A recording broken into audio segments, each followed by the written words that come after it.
Selamat siang, perkenalkan nama saya Angela, angkatan 2019. Ini adalah tugas video yang diberikan oleh Pak Heri Medianto, mata kuliah Ekonomi Internasional. Jadi materi yang saya ketahui yaitu dari bab 1 sampai bab 9. Bab 1 membahas tentang ekonomi internasional.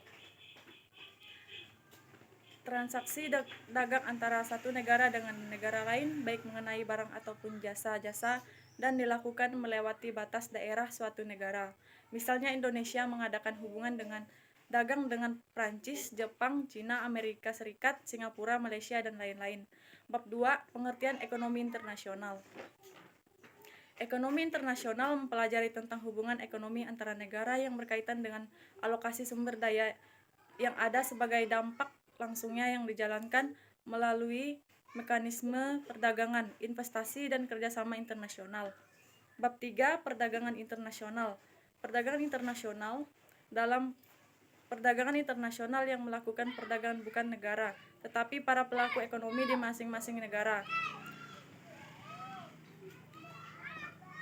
Jadi perdagangan akan terjadi paling tidak ada satu pihak yang memperoleh manfaat atau keuntungan dan tidak ada pihak lain yang merasa dirugikan.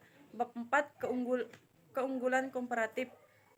Keunggulan komparatif, kriteria keunggulan komparatif yang lebih realistis, yakni dengan mempertimbangkan adanya 1. Sarana produksi selain tenaga kerja. 2. Lebih dari 2 macam barang yang diperdagangkan. 3. Lebih dari 2 negara yang berdagang. 4. Alat tukar dalam proses transaksi. Bab 5 tentang ekonomi internasional. Keunggulan komparatif.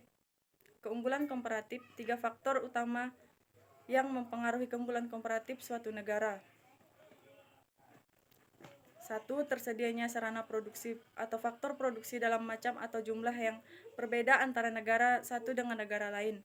2. Adanya kenyataan bahwa dalam cabang-cabang produksi.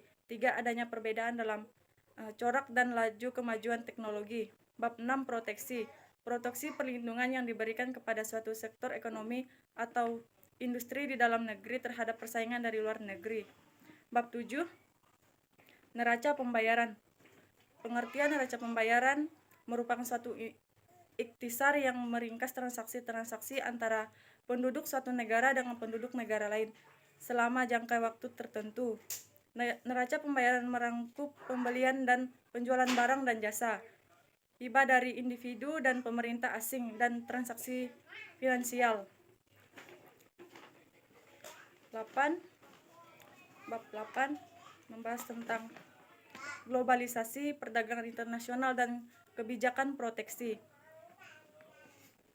Pengertian globalisasi adalah kondisi dunia yang mengglobal di mana terjadi pengangkatan keterkaitan dan ketergantungan antara bangsa dan antara manusia di seluruh dunia melalui perdagangan, investasi, perjalanan budaya populer, dan bentuk-bentuk interaksi yang lain, sehingga menggabus batas-batas antara negara. Bab 9, perdagangan internasional. Dampak-dampak perdagangan internasional dapat dihentikan dagang membandingkan harga domestik suatu barang dengan harga yang berlaku di pasar dunia. Jika harga domestik rendah, artinya negara yang bersangkutan memiliki keunggulan komparatif dalam memproduksi barang tersebut, sehingga negara ini akan menjadi pengekspor. Sedangkan jika harga di dalam negeri tinggi, artinya negara lain memiliki keunggulan komparatif dalam memproduksi barang tersebut, sehingga negara ini akan mengekspor barang tersebut. Sekian video dari saya. Kurang dan lebihnya saya mohon maaf. Terima kasih.